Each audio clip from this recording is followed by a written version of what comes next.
I'm Garett Talcott, And I'm Maren Handy. and we're brother and sister, And we're both both kindergarten kindergarten teachers. teachers for the Lake Washington School District. And we are so excited that today we get to talk about the book, The Snail and the Whale by Julia Donaldson.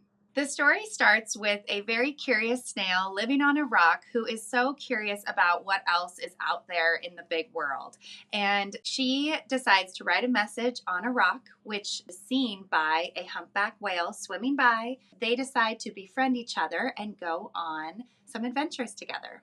So I love this book for my students because it's a great example of practicing retell or sequencing. Students are able to put on their sequencing spectacles or their retell readers, and they're really able to take the story and put it all together in the way that the story was laid out. And then, of course, the rhyming makes it so much fun to read the story and hear the rhyming words. It helps the students predict what's coming because they can hear the rhyming that the author includes. And the students really were kind of little scavengers of Yeah. being able to find the rhyming words. I agree. It was fun to see because the students were still able to hear and identify and pick out those rhyming words, but I would say it takes it to another level when we do informational writing in kindergarten, having the students learn facts about the humpback whale and facts about the snail. It's a great lead in to getting their curiosity going about those specific animals. I also love this story because it's a great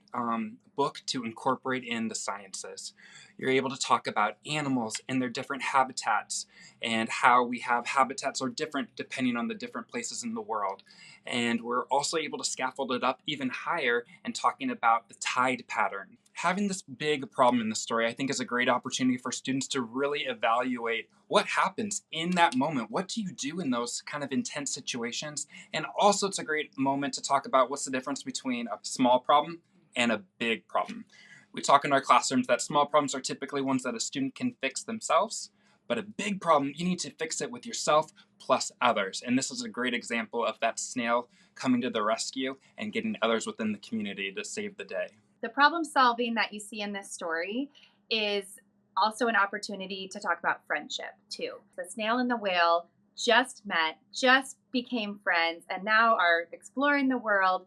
That it really is such an awesome example that friendships can happen quickly. Friendships are important, and when you're friends with someone, you want to help them. And especially no matter how small you are, you can make a difference and help out someone in need.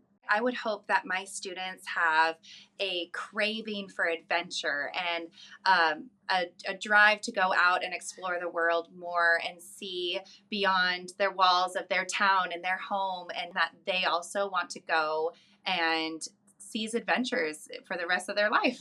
What I want my students to take away from this story is that no matter how small you are, you can make a difference.